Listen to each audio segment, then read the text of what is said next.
You are being recorded. And here we are. Welcome, everybody. We see some guests coming in. I see some familiar names, both friends of Swann and Swann staffers joining us right away, including Colby Byrne from our poster department, Colby. and Sky, our illustration art specialist. Few client names I recognize. Hi, Lauren Goldberg, also from Swann's poster department, and a bunch others. So we have a nice number of folks right away, and we'll let some other people join us as I make the introductions. Welcome everybody to another Swann Salon. I'm Alex Mann Nelson. I'm Swann's CMO. I am mainly here just as a master of ceremonies to get things going and manage the chat and keep you guys from getting too rowdy. Oh, and here's Bill from the International Tennis Hall of Fame joining us. Hi, Bill. So today we are here with Nicole Markham, is the curator at the International Tennis Hall of Fame, and she is the curator there of their collection. And you have been since 2001, is that right? That is correct. We're so happy to have you here. What can you tell us a little bit about what doing what you do is? Like what kind of collection you are managing as a tennis institution? Right.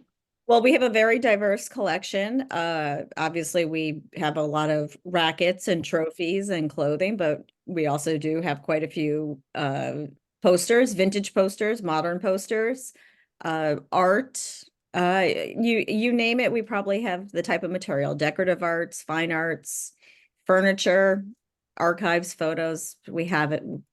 We have a lot of different things, and I encourage everybody to come to Newport and visit us. Thank you. And we also have with us Simeon Lipman, who is a pop culture and sports history expert. He's an appraiser on Antiques Roadshow. Simeon, are we going to be seeing you tonight on the Roadshow? I don't know which one is it tonight. Tonight is Akron, Ohio. Oh, maybe. Yeah, possibly. Okay. I recently saw, I actually made my husband watch your appraisal of like 50 baseball cards. It was like heavy duty stuff. It was like the last appraisal of the night, and that was a really exciting watch. That was unbelievable. It was a literal cigar box find of a woman's father from 1948. And it was remarkable. I mean, the stuff was basically, it looked like it had just come out of the pack. And apparently her father was very fastidious as a child, didn't play with them, just put them in a box, and that was it. So yeah, and actually they auctioned off recently. Phil Weiss auctioned them, one of our colleagues from the Roadshow, and they did phenomenally well. So very happy ending to that story. Did they do them all as one, or was No, it? they broke it up. They broke it Yeah. up, and the cards were graded too. A lot of them, which they do now, and they graded very high, which is rare for cards from that era. So it was exciting. We have our surprise guest, Bill. Would you like to just introduce yourself real quick? You're with the International Tennis Hall of Fame as well. I am. I'm the director of tennis here at the International Tennis Hall of Fame in beautiful Newport, Rhode Island. I'm mostly here as Nicole's sidekick to provide her with some support. But I'm also, I must admit, rather interested in the subject matter. Had the privilege of looking through those posters, and some of them are really spectacular. One in particularly stood out for me. I am curious about Simeon. What was the best card in that pack? I need The best card by far was Jackie Robinson's rookie card, his very first 1947, was it? it was a 1948 Leaf. So it was the next year. Yep. And the card rarely shows up in the condition that this one did. She had three of them, which is pretty great. But the one we sold that achieved the highest price, I think it went something like $80,000 or something like that for just one, which is I just had in one of my old offices, tennis has off and on had tennis cards, and I had a poster size, and they were, just of all the players. It was from about 2000. It was sort of a really neat poster for the office, but That's very Rafael cool. Nadal Pereira. His mother's maiden name was listed as his last name on the card, for example. Anyway, pretty neat stuff. Those cards, I think they're called Net Pro. Those cards are very valuable now, especially like the high grade autographed ones. They can go for, tens of thousands of dollars, some of the big names, so Yeah. you probably had something really good there. Oh my gosh. A cheat. Just like that cigar box, I never knew. It's great to be here, Alexander. I'm really looking forward to tonight. Thank you for joining us. And finally, the reason we're here tonight is because Swann is currently hosting an exhibition. It's the collection of the Schwartz family and the Tennis Corporation of America. It's about, oh, Nico, how many? 150 tennis posters? Something like that, 204 altogether, tennis Yeah. and sports. And just for anybody who doesn't know him yet, this is Nicole Lowry. He's Swann's president. He's also our director of vintage posters. From here, I'm going to hand things over to Nico and go on the DL and just help you guys with the screen share. But let me know, and I'll pop back in if you need anything. The last thing I'm going to say is that attendees, all 50 some odd of you, hopefully more with guests, 4 eyes watching one screen, hopefully. We would love to get your questions. We'll cover them as is appropriate and as time allows. And we will definitely cherry pick the best questions because we usually don't have time for all. But also sound off in the chat, sound off where you are. We'd love to know where you're watching us from, where your favorite place to play tennis is. Throw some color in the chat. We'd love to see that too. And Nico, take it from here. Alex, thank you. And Bill and Simeon and Nicole, thank you. I just want to start by saying one of the most obvious connections between tennis and posters is Ivan Lendl, who had the largest collection of works by Alphonse Mucha. Lendl was Czech, Mucha was Czech, and he put together an entire collection of Mucha's work. I think he was missing 2 or 3 images. But from there, the larger connection between tennis and posters is superb. And the Schwartz family has been collecting these for years. And many of the best are coming up to auction this week. And I thought what I would find interesting, and I'm hoping by default everyone would find interesting, would be to get several different opinions and points of view on posters. We have curators, we have sports historians, we have enthusiasts on this panel. And I would love to just go through a couple of images that we have selected earlier and hear what people think about them. There's so many great images to choose from. I would just say I think people who collect tennis posters, everybody has a love for the game, but people collect tennis posters for the fashion, because some of these posters really show incredible fashion, the fashion of tennis players. A lot of people collect action shots, like just beautiful lithographs of people serving or volleying. People collect images of old equipment. So whether it's the rackets or the shoes, and also the destinations where tennis was very popular are big among collectors. And finally, competitions. So tennis tournaments, whether it's Wimbledon or other less prominent tournaments around the world. And I think with that in mind, Alex, I would love to start with lot number 9, which is an image I think we all agree is pretty special for a number of reasons. Alex, if you get that on the screen, there we go. Let's get it bigger. Can we blow it up? And then Nicole, I'm just curious, when you see this great poster by Edward Penfield from 1896, what do you think of? Well, what first comes to mind was the fact that the Tennis Hall of Fame beat Alan Schwartz at the auction for the poster, because that was something that Alan had told us. And this was, personally, this was probably one of the first acquisitions that I participated in when I first started in my tenure at the Hall of Fame. We acquired this from Swann Auctions in 2002. And it was just the colors and the graphics, and it being probably one of the earliest tennis posters. And it's for a tennis club that no longer exists. I was doing a little brushing up on my history on this club, and the club started in only 1895, and it was in an area that was, I guess, like sort of the south side of Chicago, if I remember correctly, and it was on land leased by Marshall Field to the community. And I actually found a little video by a historian in Chicago that basically the land was only available until he decided he could sell it, and it was actually his heirs after his death. So the club pretty much closed up in like 1914. So it was a very short-lived tennis club.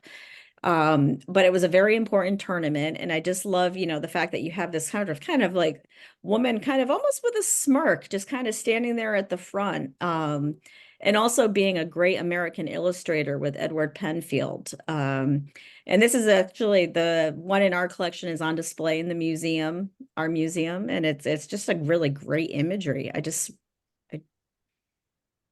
Yeah, I would agree. Penfield was mostly known for his literary posters, so worked in right. the Yeah. Harper's, and he did a few sporting images, but this one really is the best, and it's much larger format, not much larger, but it's a larger format than a lot of his literary posters. Simeon, what do you see when you look at this? I mean, this is just spectacular. It's almost like time travel, it's so modern.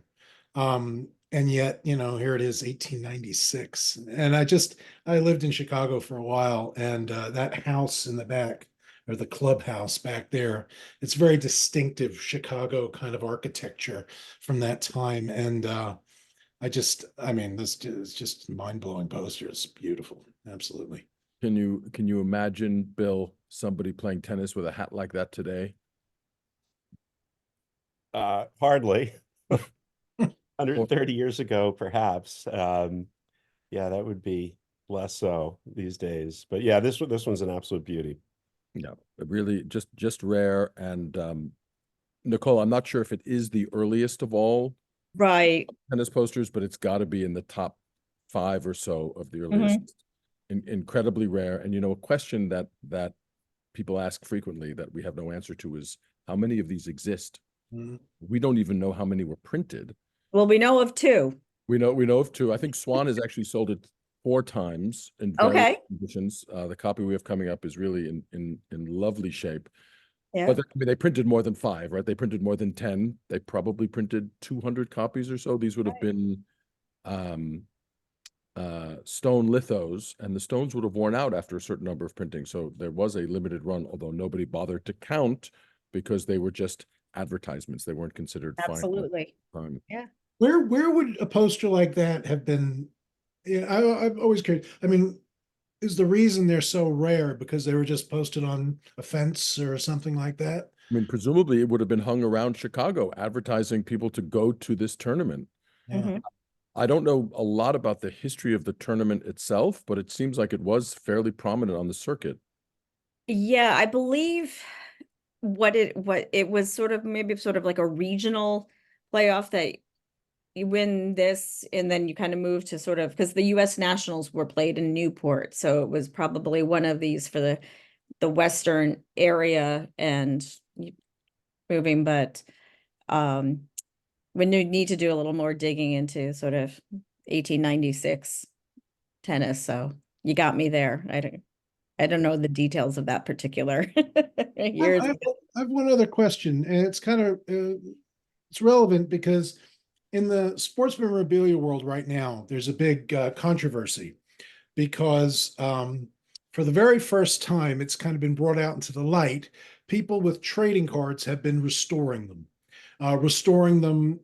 in many different ways, and this has happened since the beginning of collecting. But now it's very much in the open, and with companies grading cards, people are getting a little funny about, is it restored? Has it been, messed with, whatever.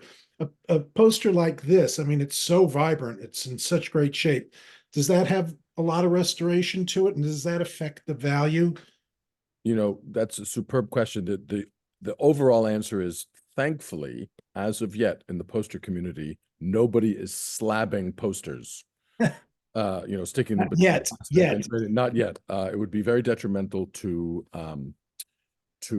displaying them. But this particular piece is in really fine condition. We use our own in-house rating system, which is a letter system, like a school grading system, and we gave this one an A-. it simply has minor creases, which is very, I mean, it's incredible for a piece that is, 100 and almost 130 years old to be, as for such a large piece of paper to have survived so long and in such good condition. And definitely one of the times, Nicole, that we sold this poster in the past, it was in fairly deplorable condition. And yes, Simeon, it makes a difference. It sold for a fraction of the price at that point. So condition really matters. With posters, unlike with other collectibles, I think a certain amount of restoration is actually okay. If there have been some restorations or some losses that were restored, that can actually enhance the value, not detract from it. As long as it's not completely rebuilt, for example. Yeah. A little I touch-up. would agree with that if it's, restored to be sort of museum quality. Because we're So- looking at it about preserving it for posterity and to interpret it as opposed to preserving it as an investment, I guess, in that sense. And yet that said, they can be a very good investment. That's true, I guess. I'll Yeah. whisper that into everybody's ear. Now, Alex, can you pull up another piece? I know there's several that we all want to talk about. Nicole, was there one on your list that you wanted to bring up beside the Chicago? Oh, I forget. What did we discuss earlier? I'm- I left my notebook at my office. All right, well, I have another one. Simeon, if you don't have one, I have another one right at hand that we mentioned earlier. Alex, number 18, the Tumner. Hold, please. Holding, thank you. This one is ostensibly not entirely a tennis poster. It is for a sporting goods store Oh, yes, this was a nice one.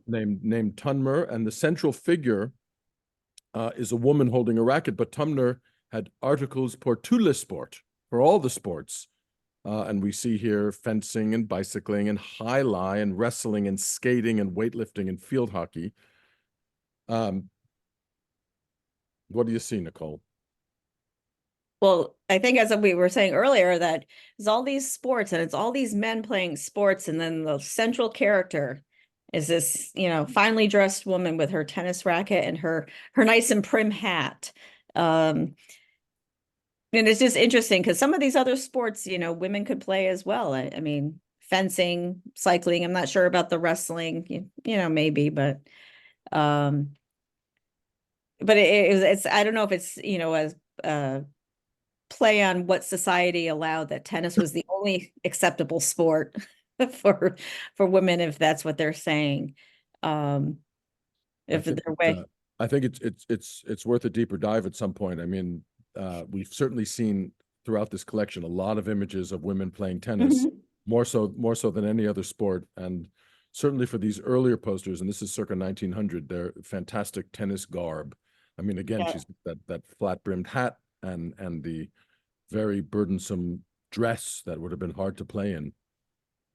I was going to say, if anything, was this one circa 1900? Circa 1900, yeah. I mean, the fact that you can still see your shoes, I would say the skirt is probably still even a little too short for circa 1900. A good point. Do you have any of those original kind of dresses and hats in your collection? We do have clothing, yeah, from the late 19th century, the early 20th century. Yeah, it's amazing just to think of the way fashion has changed throughout history. Even looking at how much fashion has changed from, the 1980s over the past 40 years to what fashion, the materials that they use for it, it's mind-blowing. There's only two other athletes in that photograph that are dressed in white, but there's a distinct reason why our tennis players dress in white. Nicole, you'd be best at articulating that, I'm sure. Yeah, generally, the sort of the background of the tennis whites is more so is because it kind of develops out of the clothing that, well, especially what men would wear for cricket, and then what people would croquet is that white cotton and white wool did not show perspiration, so it was sort of seen as the perfect linens, cottons, wools were the perfect materials to wear. In the late Victorian period, it was kind of considered a little bit taboo to show perspiration if you were a proper Victorian lady. So, and that's where the tradition really kind of stems from. I noticed that somewhat myopically because we are among those clubs, many of them in the Northeast actually, that require players in the outdoor season on the grass courts to play in white, in all white clothing. And so I've learned that answer a few times from Nicole. Really interesting. Yeah, I've never thought of that. That's fascinating. It certainly makes her stand out in the middle of this from 125 years ago. Yeah. And somehow the fencers and the highlight players were also worried about perspiring too much. Yes, yeah. That's I great. thought that maybe we're doing that so you can see the blood more easily. I don't know.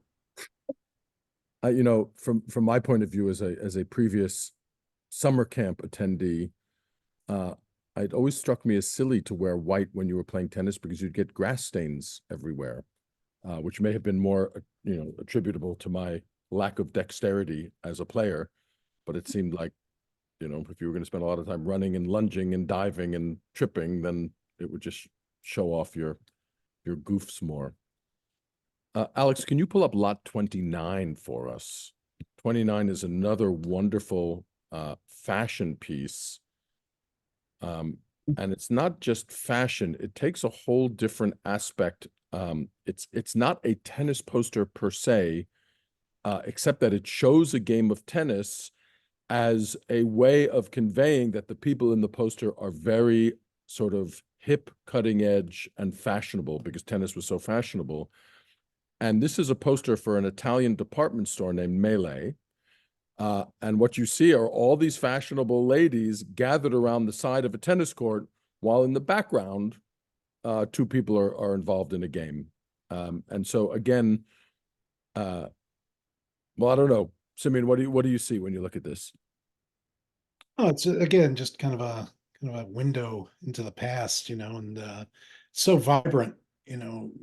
Occasionally you'll see an old photograph of a tennis club from the 19th century, but here you see it's in full color, and you see the the dresses and the movement. There's a lot of movement in this. It's just lovely. It's just wonderful. I was gonna say, when I love how you use the term of like a window into the past, because even the way that the design of the poster really does look like you are looking through a window. And I would say that the gentlemen are also very, very dapper. And as you're talking about movement, I mean, you can even see the way that the artist has the design of the fabrics, and the clothing, it's right on, spot on of this is what the spectators would be wearing while the tennis match is going on in front of them. I'm sorry. No, I was just going to say, in Newport, I was just watching The Gilded Age on HBO. Which took place they filmed on our property. It So was awesome. I love that whole part, because you don't see that reenacted that way.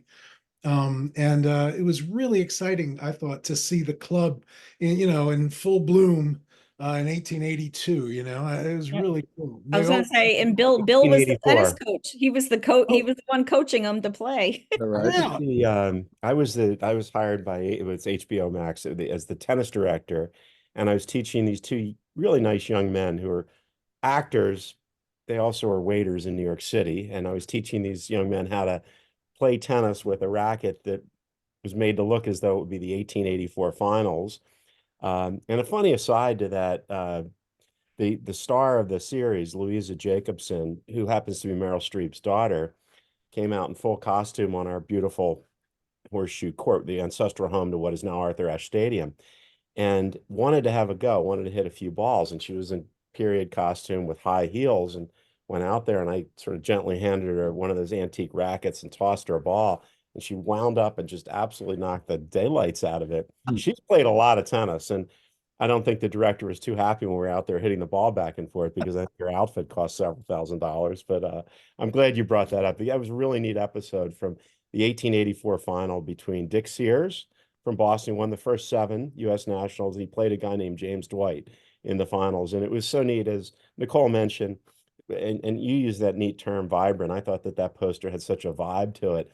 Everyone in the period costume were dressed to the nines. So Actually, Alex, can you pull it up one more second? I just wanted to point out, because I don't even think it's a window. I think it's 3 windows.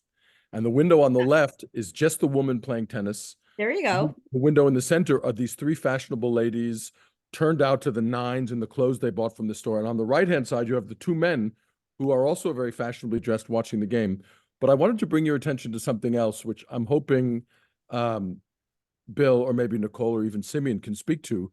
Look at the racket that the woman is playing with. I mean, that is, when I was talking about that, people, collect images of old equipment. That is not a racket that we would recognize as a tennis racket by contemporary Yeah, I was standards. gonna say, I'm not sure the racket quite looks there, but everything Yeah. else looks really The other thing, I thought the players were standing very close to each other. Like they're both playing a net game, it looks like. You know what, it could very well be badminton. Like they could be playing shuttlecock. Like, I mean, it's, And that ruins the whole story, Nicole. I'm sorry. Well, it's interesting that you say that, because in many ways, tennis back in that era, in some ways, you could almost liken it more to the way you might imagine badminton being played now. In Mhm. other words, it's being played on lawns. There would be an unevenness. There wasn't the same cutthroat competitiveness to it that That's true. you'd see with Novak Djokovic in Roland Garros in a couple of weeks. It was really more of a pastime. And again, borrowing Simeon's word, it was like a vibe.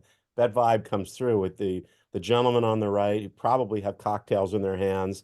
These four women who are dressed beautifully, and then a man playing with a woman in sort of a backyard environment or in a park environment. So sort of an interesting kind of So it's a window. It's a snapshot of an elegant sporting scene. Yes. From the early 1900s. Yeah. When you look at it quickly, in the center window, there is that feature on the fence in the background that looks like a tennis ball. You see that there's a round thing right there. Yeah. You look at it quickly, it's like, oh, they're hitting the ball back and forth, but it's not. It's the fence. Yeah. I did the same thing. Alex, can you pull up number 99, please? Because as I say, some people really love images of tournaments. And I think the more famous the tournament, Absolutely. and we have a wonderful selection of pieces from the 1920s and 30s from Wimbledon. This one really being one of the most charming, graphic, colorful, representative. I think it has a little bit of everything going on. What do you see here, Nicole? I just see color. And I don't know, like Wimbledon to me just is always just because it's, their colors are green and purple, and it just always seems it's just such lush tournament, and just in a park-like setting. And I think this just ties in just so nicely with the ambiance that Wimbledon sets up. I want to borrow from what Nicole just said. I was stunned to see the color in this, because Wimbledon was so adamant about the all whites rule. And not only is it pink, but you have the yellow headband on this woman's head. Looks a little bit like Suzanne Longland in terms of the elongated high backhand volley, playing it sort of, athletic looking, but dramatic looking also. And then she's got the yellow on her dress, on her, on both sides of her dress, which correct me if I'm wrong, Nicole, it was generations before there was any white whatsoever permitted on clothing at Wimbledon. So it's interesting that it's shown in this way. Yeah, I mean, I think they might have allowed a little bit of, I think it ebbed and flowed with Wimbledon's, it would a little bit, and then they would, put the kibosh on it, and then kind of, sneaks back in, and, This one jumped out at me too. I mean, it's magnificent, and the color's just beautiful, and it's got that Art Deco kind of feel to it. But when I looked at it, it's kind of small, isn't it, Nico? So was this an advertisement in a bus, like one of the? It was a subway card or a trolley card, exactly. Right. If you were riding the London Underground, you would have seen that the tournament was coming up, and you would have known to get out at Southfields and thence by bus to Wimbledon. Yeah. Yeah. And walk down that hill to the Yeah. All England Lawn Tennis and Croquet Club, it used to be called. Yeah. The hard part's walking back up the hill, by the way, when after the day's done. And I'll just point out, it's very interesting that when these posters were up in the subway in 1930, nobody needed to know what date it was because they knew it was this June and they knew it was 1930. But retrospectively, we had to do a lot of digging to figure out when exactly which year it was, because it's not specifically immediately clear to future generations what year that was. In fact, there's another Wimbledon poster, an early one, Alex, lot number 98. If we could pull that up, which in a way is the antithesis of the one we just saw, because it's men playing. Again, Bill, I think here you do have a much more focus on the tennis whites, but this one, just from a graphic point of view, is delightful. It's so simple, right? The net is simply a line. Right. You'll notice too that from a design point of view, there are no outlines, right? The figures are composed just of solid blocks of color with no black outlining at all. So sophisticated, but very simple, deceptively simple. Yeah, I like this one too. I think one of our favorite ones, as we were discussing earlier, would be lot number 135. Simeon, I know you had a lot to say about this in a good way. Oh, this one. Yeah, I was saying this kind of reminds me of like my dream childhood, like growing up where I did. Some of the pretty moms were dressed in, and I would go to the club and I would see that. And this totally brings me back. Very, very atmospheric is what I'd call it. I love it. That is the most diplomatic word you could have possibly chosen, atmospheric. And what's great about this is, I mean, it is certainly an eye-catching image, and it's certainly very appealing and a little bit alluring. It dates from 1974, I believe. We have 1980s in the cataloging. We have 1980s. Okay, sorry. So what it is based on is an earlier poster, we believe, a poster that perhaps takes you even further back in time, Simeon, a poster from the 1970s that was not an advertising poster, but a poster that was simply for dorm room decoration. And it was colloquially, familiarly known as the tennis girl. Everybody remember that poster? Like super famous. Apparently they sold several million copies of this at $2 a piece. One of the reasons I love my job is that I can get away sitting at my desk researching posters like this. And it's great. But I think with the literal international fame and renown of that poster, the design for Monte Carlo is, I wouldn't necessarily say that it's plagiarizing, but it's certainly similarly themed. It's inspired. I let Nico know I had to queue up the tennis girl poster ahead of time because the Google search results are varied, and that poster has been spoofed many, many times to varying degrees of efficacy. It's not always a tasteful homage. But yeah, the Monte Carlo is lovely. Yeah. Yeah. And I guess, I didn't mention, you can certainly, I'm sure there are people who collect posters for their for their sex appeal. I mean, sex does sell. The majority of all the early posters are sexy only in their graphism and their illusion. Alex, can you bring up one other one for me, please? Lot number 23, going back in time here a little bit. I missed that on the first round. Those who love tennis, that Monte Carlo poster is almost timeless. Might have been the 70s and released in 80, but really Monte Carlo Country Club appears very much so the same. So I just wanted to bring this up. This is a poster basically from the tail end of the Vienna secession. And this was an artist who was working during the secession, not exactly part of the secession, Rasenhofer. But again, it's a great image of joyful fashion and equipment from 1900. I don't know if there's anything you want to add on this, Nicole. Oh, I like this one of just sort of, it looks like just somebody happy, like running out of the woods to like go play tennis. Like it just, Yeah, I think that I like that. It's also too, because this one's like a nice, like tall, really kind of, narrow vertical Mhm. poster. The woods in the background is an incredible touch, frankly. I don't quite know what the illusion is there.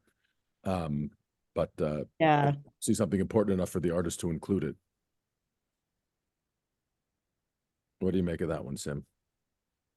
Yeah, I mean, again, it's striking, it is. It has that kind of darkness, and then she just pops right out. Yeah. So, Like she's like running from something, like negative and something, to a much lighthearted, positive. It's like, yeah. yeah, running out of the forest, the dark forest. Hmm. But so it's called Wiener mode? Is that what the Wiener mode? Yeah, like Vienna, Wiener, Oh. Wiener, like Wien, Wiener. Wiener mode. And is that the name of the tennis racket? Is that the name of the sporting goods company? Is that what it is? Or I think it's the name of Sport Heft. I wonder if it's a magazine. I guess Heft. Who's our German speaking people here? In the summer, 1900 fresh. Somebody sport. raised their hand. Marcos, put it in the chat and we'll Lauren so Goldberg. it's like our- Vienna style, isn't that what yes, remote would Vienna be? style. like- And Lauren Goldberg is saying it's a magazine for Viennese fashion. Okay. Which is great because the high society of Vienna was focused on tennis fashion in 1900. So these were sort of the glory days of the Austro-Hungarian Empire, the years before it came crashing down in the First World War. Mhm. And so it gives a good example of how highly society placed tennis imagery and tennis fashion. Yeah. So one wonders then if it's the woods, if that's something to do with the tales from the Vienna woods. Wasn't that a thing? Good a thing? I don't know. I would ask if there's anybody who's listening who has a question about one of the posters for us. We would be happy to answer them. I want to mention we had one comment from Rachel Cole, who mentioned these 1908 photos of the Kenwood Tennis Club, and it's around the same time, and these are from the Chicago Collections Consortium database. So I'm going to share one of them on my screen right now. Great. And you can see the fashion is similar. Mm-hmm. And look at that. That's amazing. All these women in their tennis whites lined up to watch. Yep. So that's very cool. And I love when our viewers have insights like this, because I've those never are worked on this wonderful. on my own. That's great. That is really cool. I see that one of the questions was it common for men and women to compete against each other? Yes, actually, tennis is one of those sports where it was considered an acceptable sport or activity for men and women to participate in together, right from the get-go. Mixed doubles, some even mixed singles, were playing in people's backyards, right from the get-go. Whereas so many other sports, it was considered very much, segregated between the sexes. But yeah, absolutely. Alex, I have I have one other thing. Could you just put up lot 8 for 1 second? Sure. Lot 8 is important for the simple reason, and Bill and Nicole, forgive me, you guys aren't the only museum that collects sports posters. And this image by Carcoville for Lippincotts is currently on display at the Metropolitan Museum of Art in their exhibition on American literary posters for the turn of the century. Oh, lovely. Yeah, so we have this, I believe we have this in our collection as well. Yeah, just a great image. Again, this is Yeah. a series of images that were done for literary magazines showing how the coolest and the trendiest people in society would all read this magazine. And in this case, it's a tennis player charmingly smoking a pipe, I guess. Those healthy habits, you know? Yeah. But I just wanted to say that, I mean, a lot of these posters are, you know, it's easy to say they're museum quality, but they're, you know, this is actually in several museum collections already and could Yeah. be in your collection too. There was one poster we talked about when we were all chatting before, that was also a smoking poster, Nico. Do you remember which lot number that was? Yes, we mentioned that. That was one The that's sitting- Chesterfield. It was Chesterfield, which is lot number 53. That's great to bring that up. Just some good eye candy. What's all, I mean, it's a great poster too. It's not just eye candy. This is the kind of image we can't use in advertising our sales, but it's pretty amazing. It's magnificent. Yeah, I mean, so like I said, it has fashion, it has action, it has equipment, it has design. With the exception for the fact that it's advertising cigarettes, it really is one of the best images, I think, in the collection. Simeon, it's also smallish because this was made for trams and subways in America.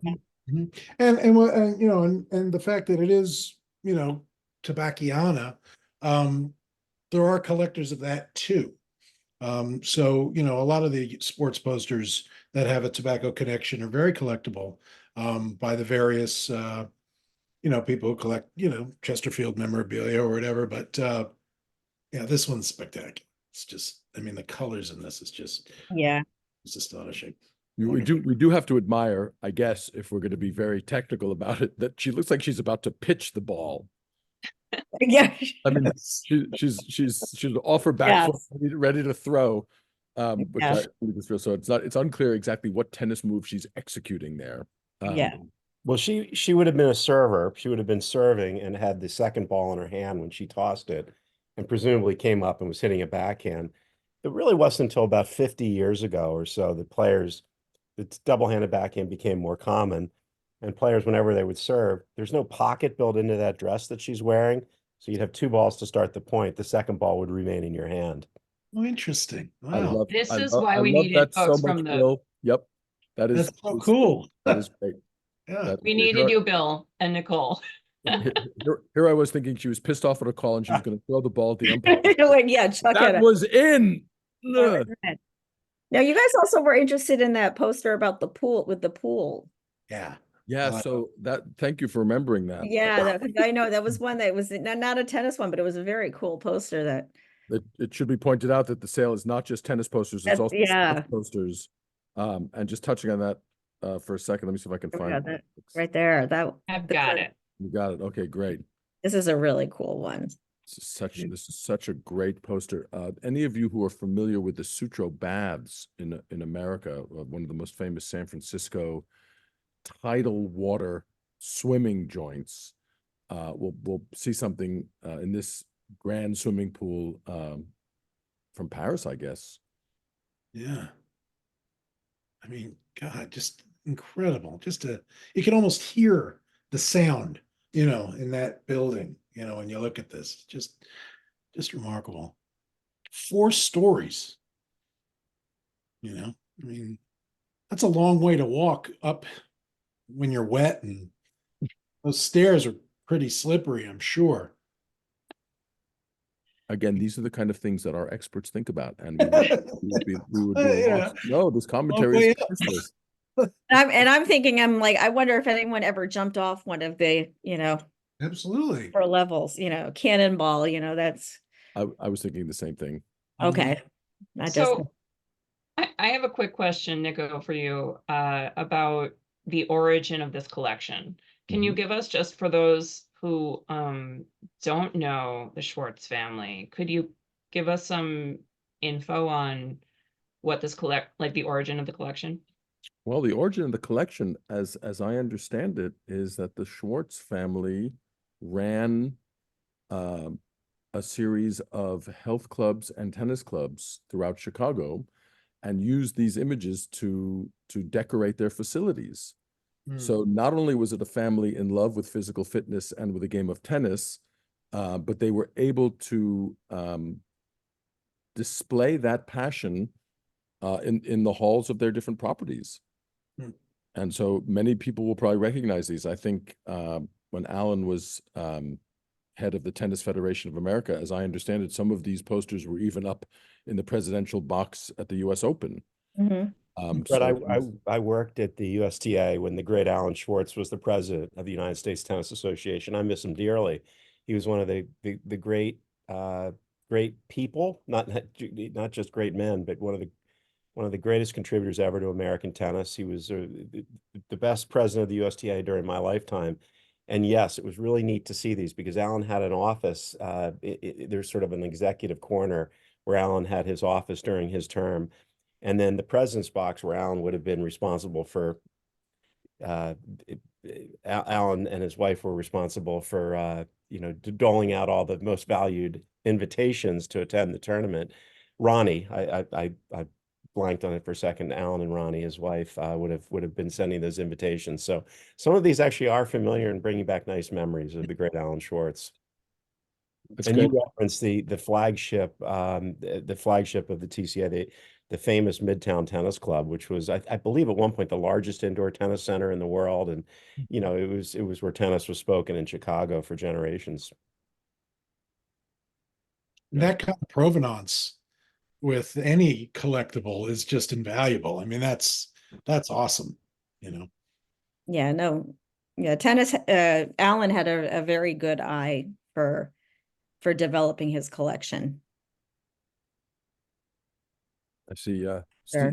Stephen Oh, Schwartz That's nice, tuned Steve. in, and he Yeah. says thank you. Stephen, of course, knows how special his dad was, but the rest of us do too. And I see there was one question there about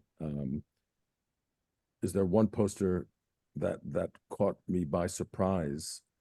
I think there's actually a number of posters that caught me by surprise. One of the most incredible things about this field is that you would think, I mean, you wouldn't think it is. It's a finite number of images that were ever designed as posters. And yet after 30 years of doing this, I'm still encountering images that I've never seen before.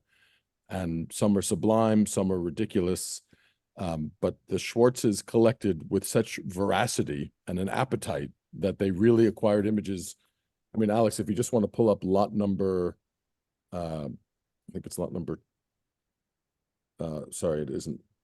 Lot number 3. Hold, Lot number please. 3 would be great.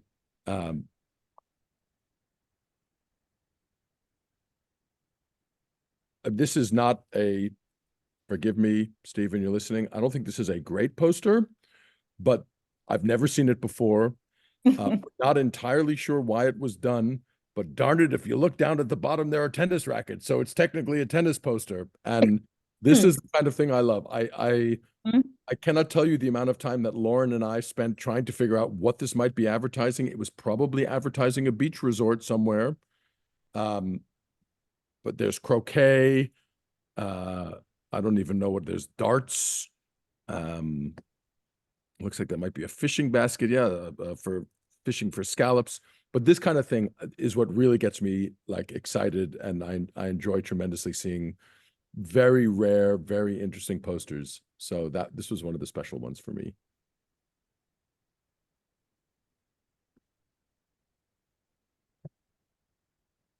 All right. Well, I think we're just coming to time. Is there anything, Bill, Nicole, Simeon, is there anything you'd like to plug while we're all here?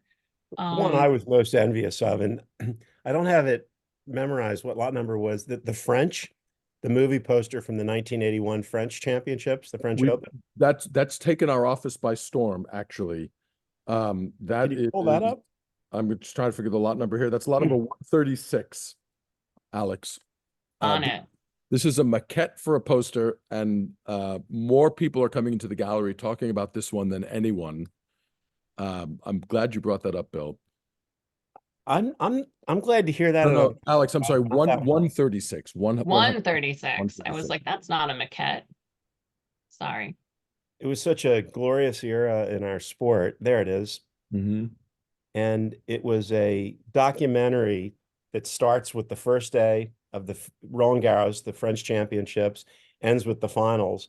And in effect, the stars included Bjorn Borg, a young Yvonne Lendl who made it all the way to the finals. He beat a John McEnroe not wearing a headband a few weeks before McEnroe finally won Wimbledon, beating Borg.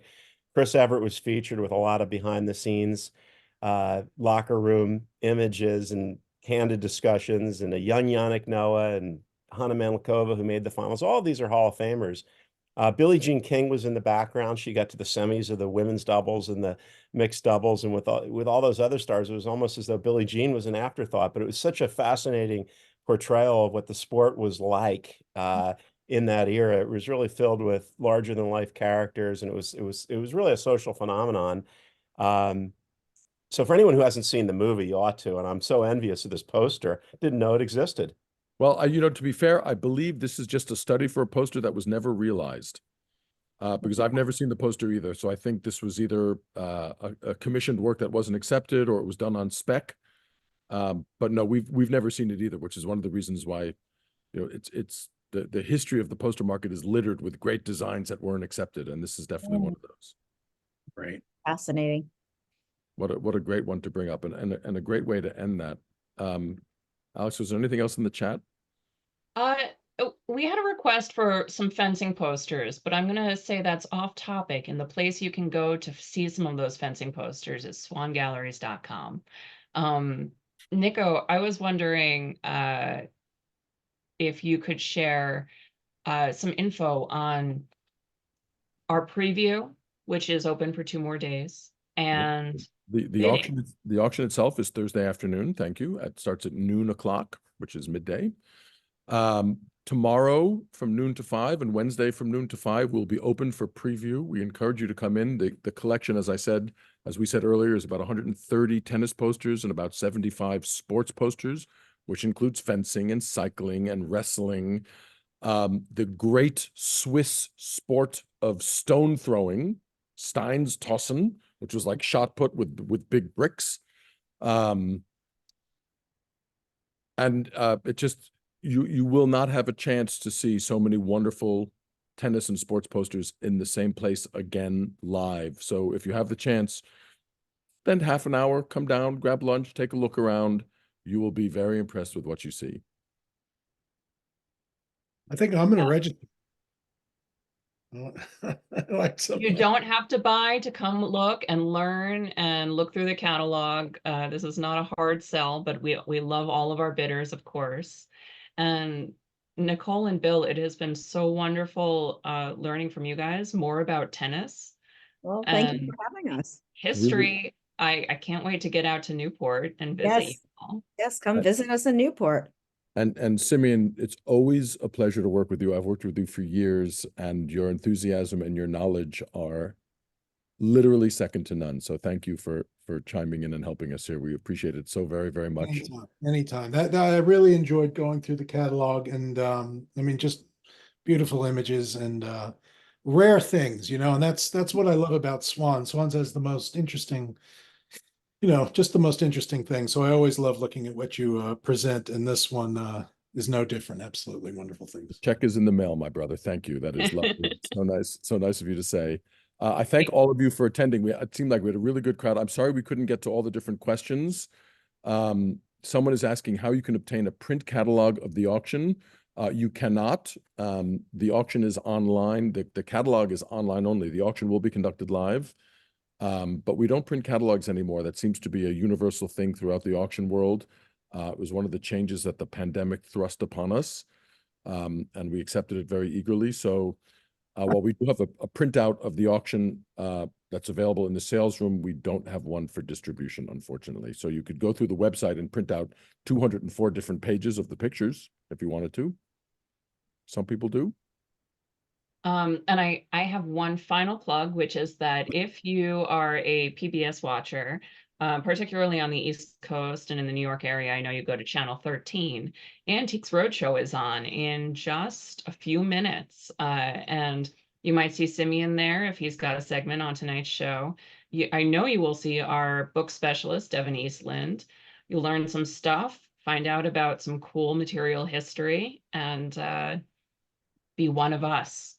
And I'd like to say, Nicole, the bully stick lasted almost exactly an hour, and the dog is whining now. So the timing. Oh, really? I don't know. Mine was whining a little bit. I'm sure people probably were hearing her. She's, yeah. Couldn't hear a thing from either of you. Yeah. We're both- Okay, good. Thank you to everybody who came. Nicole, Bill, Simeon, Nico, thank you so much. Thank you to our active chat and our Q&A. We appreciate you, and we can't wait to see you next time. Alex, thank you for being such a gracious host, and Bill and Nicole and Simeon, we're very much appreciative of. No, you're welcome. This has been fun. Thank you. Good night, everybody. All right, have a lovely evening, all. Take too. care. Bye. Good night.